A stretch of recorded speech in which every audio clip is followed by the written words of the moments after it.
Merci beaucoup Hélène. Je vais remercier aussi les organisateurs de m'avoir fait venir. Je suis très heureuse d'être revenue à la Réunion pour cette communication et j'espère que vous passerez un bon moment avec la COI.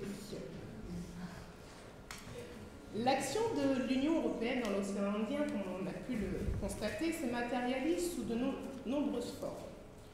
L'aide au développement économique pour les pays de la zone, la protection de l'environnement ou encore la lutte contre la piraterie maritime et enfin le développement de la coopération régionale. Dans le cadre de cette coopération régionale, l'Union européenne est notamment le premier bailleur de fonds et un des premiers soutiens techniques d'un des acteurs de la coopération régionale dans le bassin du sud-ouest de l'océan Indien, la COI, la Commission de l'océan Indien. Cette organisation intergouvernementale à vocation régionale est donc un partenaire actif de l'Union européenne, notamment dans le domaine de la pêche et de la protection de l'environnement. L'Union européenne participe directement en qualité d'observateur aux sessions annuelles du Conseil des ministres de l'organisation et participe également au travers de son État membre, la France, et de sa région ultrapériphérique, la Réunion, membre de la COI depuis 1986. Pourtant, ce n'est pas sous cet angle matériel que nous allons envisager la question de l'influence européenne dans le cadre de la coopération multilatérale initiée au sein de la COI.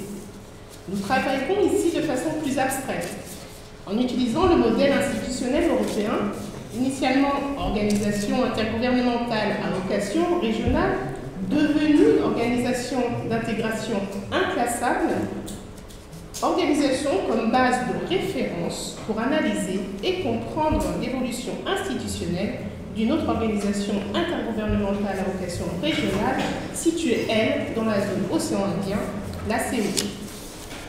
Il est en effet intéressant de noter que la COI et l'Union européenne ont partagé au moment de leur création le même déclencheur. Même si près de 30 ans séparent la fondation des communautés européennes et la fondation de la COI, il n'en demeure pas moins qu'elles sont nées d'une même volonté, la concrétisation d'une solidarité régionale. La volonté politique ici de quelques pays voisins, voulant se réunir autour d'un projet commun. Pour certains, le but était d'éviter de nouveaux conflits, tout simplement. Pour d'autres, l'objectif était de s'unir pour être plus fort. Mais dans les deux cas, existait une volonté politique de bâtir une solidarité régionale. De ce point de départ, notre réflexion est assez simple. L'évolution institutionnelle européenne a-t-elle influencé, ou plutôt, a-t-elle été un modèle pour cette organisation régionale de l'océan Indien?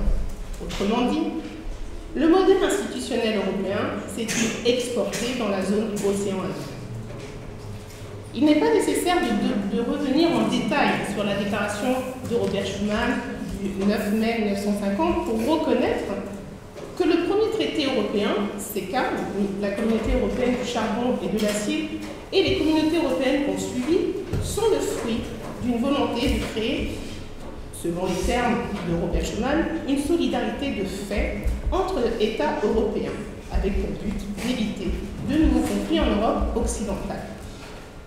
La Commission de l'océan Indien est également née d'une dynamique de solidarité et d'un rapprochement entre trois États voisins, Maurice, Madagascar et les Seychelles. Un projet engagé dès 1982 par l'État mauricien, la Commission de l'océan Indien voit le jour le 10 janvier 1984 avec la signature de l'accord général de coopération entre les États membres de la Commission de l'océan Indien, accord dit de Victoria.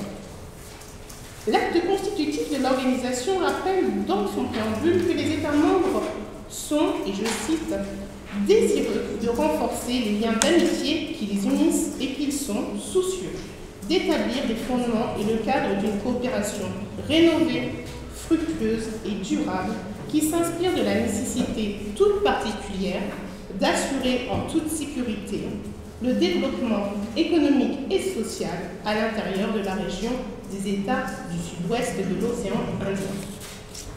On peut noter ici que cette référence à la nécessité toute particulière de cette coopération, telle que formulée dans le protocole, renvoie à la spécificité de l'organisation et de ses États membres, c'est-à-dire la solidarité inter-îles. La COI est en effet un instrument de coopération, mais surtout un moyen d'atténuer pour ces territoires insulaires les difficultés liées à leurs caractéristiques géographiques, notamment en termes de développement économique. La COI est donc le cadre d'une action collective renforcée, plus efficace que toute action individuelle des États membres. Une solidarité face à l'adversité. La COI représente également un instrument d'autonomisation pour des États dont la situation économique et politique a longtemps été soumise à l'influence des anciennes puissances coloniales dans la zone. Et c'est ce que la COI nomme à présent l'Indiano-Océanie, c'est-à-dire l'identité insulaire régionale des États membres de la COI, qui va cristalliser et justifier cette solidarité. En étudiant l'institutionnalisation de la coopération régionale dans le cadre de la COI, nous comprendrons rapidement que la solidarité régionale n'est pas l'unique élément nécessaire pour construire une organisation qui sera le cadre d'une intégration régionale. Le cadre institutionnel est en effet déterminant. Or, dans le cadre de la COI, nous noterons que cette institutionnalisation est insuffisante. Ce déficit institutionnel sera la cause d'une intégration régionale irréalisable dans le cadre de la coopération régionale initiée par la COI. La volonté de s'unir ne suffit pas. Encore faut-il avoir un projet solide et des institutions pour le mettre en œuvre. C'est sur ce point que le développement institutionnel de la COI va se différencier de la logique européenne, de la logique de développement européen. Le développement institutionnel de la COI est en effet marqué par un paradoxe qui réside dans un manque de cohérence entre le projet de coopération tel que annoncé dans l'accord de Victoria et de son protocole additionnel et l'architecture institutionnelle minimaliste de l'organisation. Un projet ambitieux, certes, mais qui n'a peut-être pas les moyens de ses ambitions. La lecture de l'article 1er de l'accord de Victoria de 1984 peut surprendre. Il énonce en effet, et je cite, que les relations entre le gouvernement de Maurice de la République démocratique de Madagascar et le gouvernement de la République des Seychelles sont régies par le présent accord général et ses protocoles d'application dans les domaines suivants: la coopération diplomatique, la coopération économique et commerciale, la coopération dans le domaine de l'agriculture, de la pêche maritime, de la conservation des ressources et des écosystèmes, la coopération dans le domaine culturel, scientifique, technique, de l'éducation et en matière de justice. Une coopération dans une multitude de domaines, une coopération généraliste qui annonce également une multitude de projets et d'actions nécessitant une mise en œuvre de moyens considérables et un engagement sans faille des États membres. Or, si cet article affirme une volonté forte de coopérer entre les trois États membres fondateurs, il marque également le manque de lisibilité et donc probablement de visibilité de l'organisation dans l'avenir. Pour autant, ce premier article promet un développement institutionnel solide pour la COI. Cette orientation intégrative est confirmée par le préambule du protocole additionnel à l'accord de Victoria, adopté en 1989, 3 ans après l'adhésion de l'État comorien et de l'État français à l'organisation. Ce préambule nous précise que les États entendent, et je cite à nouveau, poursuivre les efforts de coopération dans les domaines prévus à l'accord général ainsi que dans les domaines qu'ils reconnaissent d'intérêt général. Un vocabulaire étonnant pour une simple organisation internationale de coopération. L'intérêt général souligne l'idée d'un bien commun supérieur à la volonté des États membres de cette coopération, ce qui semble en totale contradiction avec le modèle classique des organisations internationales de coopération. Peut-être ici faut-il seulement noter la traduction d'une volonté de développement vers une organisation régionale d'intégration. Dans cette optique, une construction institutionnelle forte, dotée de compétences étendues, est nécessaire pour permettre à cette intégration régionale de se réaliser. Or, et nous le verrons par la suite, les institutions de la COI ne répondent pas à ces impératifs. Nous ne pouvons que concéder que cette méthode ou stratégie, celle du tout coopération, comme nous pourrions l'appeler, semble peut-être un peu trop ambitieuse au regard des moyens des États membres. Pourtant, une autre stratégie était possible pour la COI. En se fondant sur la logique du fonctionnalisme européen et de son développement sectoriel, la COI aurait pu se concentrer dans un unique domaine de coopération, par exemple la culture ou le tourisme, puis par la suite développer en parallèle d'autres champs d'action.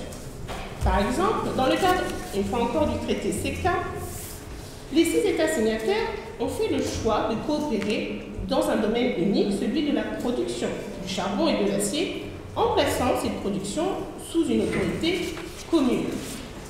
Forme d'expérimentation, l'idée de Robert Schuman à l'époque était de mettre en œuvre une nouvelle forme d'action collective au niveau international, servant de base à un développement dans d'autres domaines.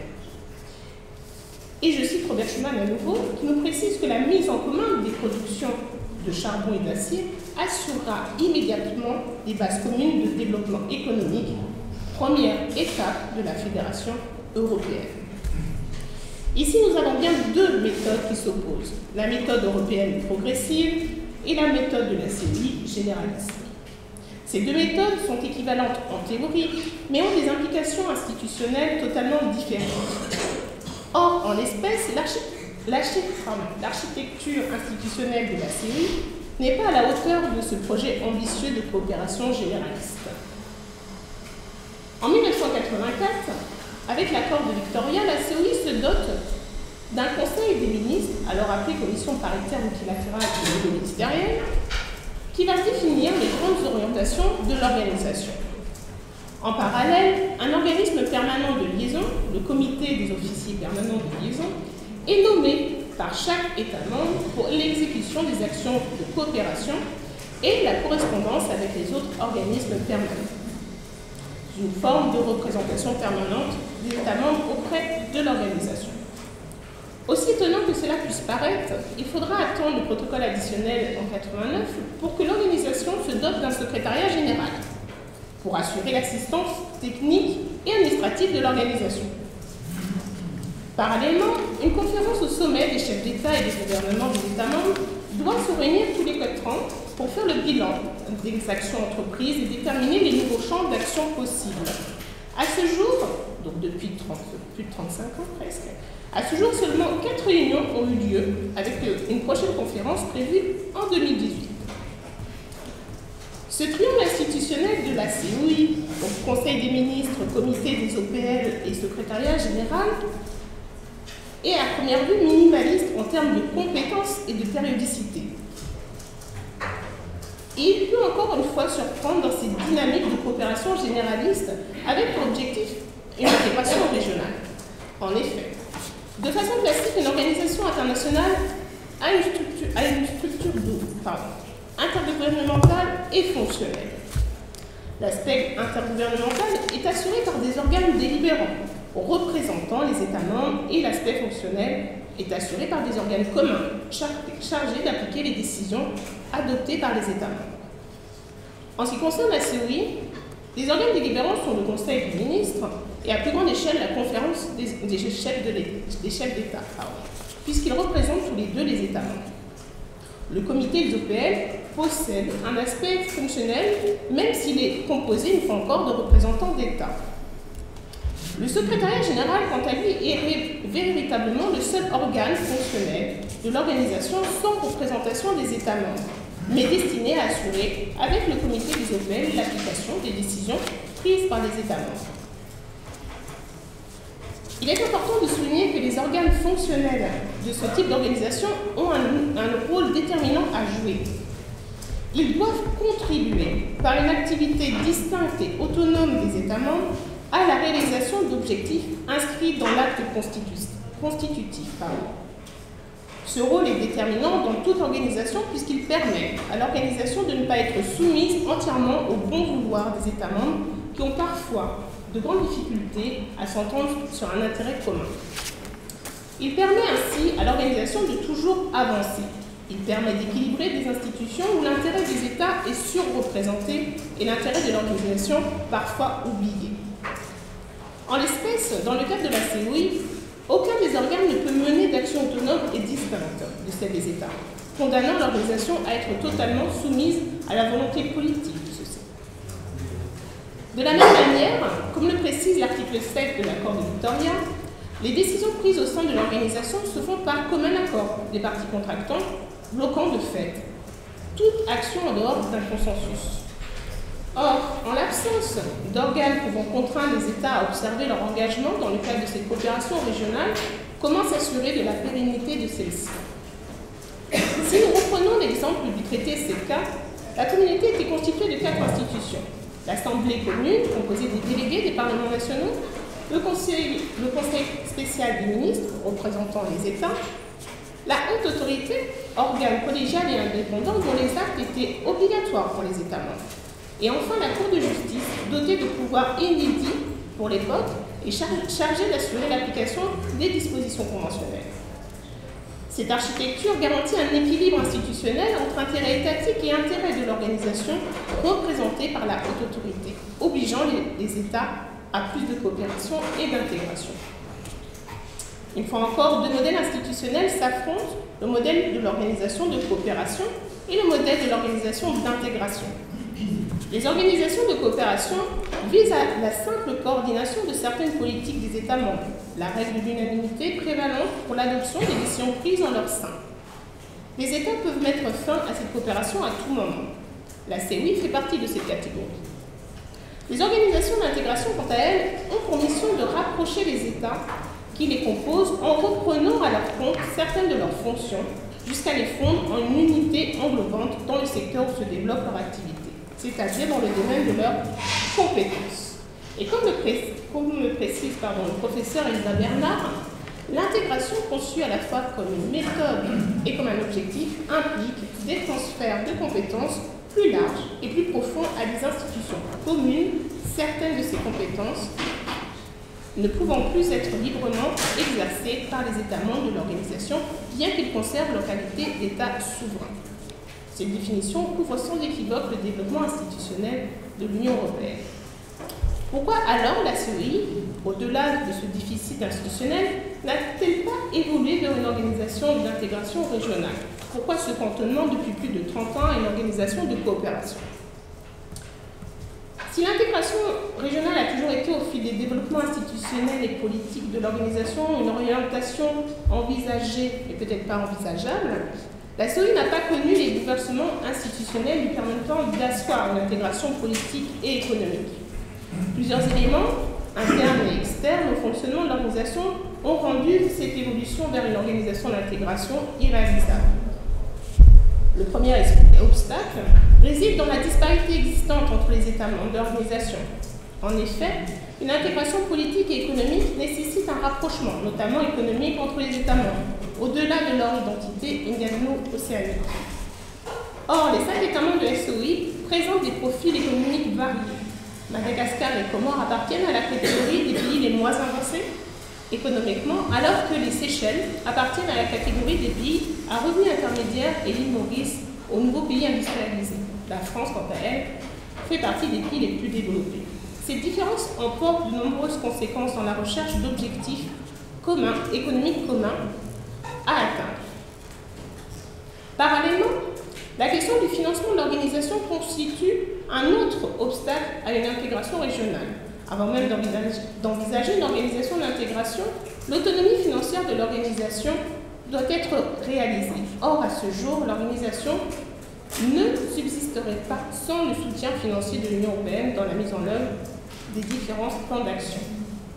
Au-delà des difficultés propres au fonctionnement de l'organisation régionale, un autre type de circonstance fait obstacle à un renforcement des engagements au sein de l'organisation. Nous faisons référence ici à la concurrence potentielle avec les autres organisations régionales de la zone. Puisque, en effet, 2 importantes organisations interétatiques à vocation régionale sont notamment présentes dans la zone sud-est de l'océan Indien. Il s'agit du COMESA et de la SADC. Il est intéressant de noter que 4 des pays membres de la CEI font également partie du marché commun de la COMESA. Ces 2 organisations qui ont développé des objectifs économiques communs pourraient concurrencer les tentatives de la CEI et ont de plus lié à la charge des États membres des obligations qui seraient incompatibles avec le développement d'une intégration régionale au sein de la CEI. La même logique s'applique à la France et avec l'Union européenne. Pour conclure rapidement, Nous pouvons considérer que si le développement institutionnel européen peut être envisagé comme un modèle pour toute organisation intergouvernementale à vocation régionale, il n'est pas aisé d'atteindre cet objectif. Peut-être notamment parce que le modèle européen demeure dans son institutionnalisation unique. Les États membres de la COI ont pourtant, comme les États membres du premier traité séquin, une volonté identique de coopération fondée sur une proximité géographique. L'institutionnalisation solide des organes communs autonomes et un développement sectoriel demeurent la clé d'une intégration régionale réussie. Après plus de 30 ans d'existence, la Commission de l'océan Indien a développé une coopération régionale importante pour la zone sud-ouest de l'océan Indien et a su mettre en avant la spécificité insulaire. Toutefois, l'organisation régionale n'a jusqu'à présent pas réussi à dépasser le stade de la coopération pour proposer une organisation régionale d'intégration politique et économique à l'image du modèle européen. Je vous remercie.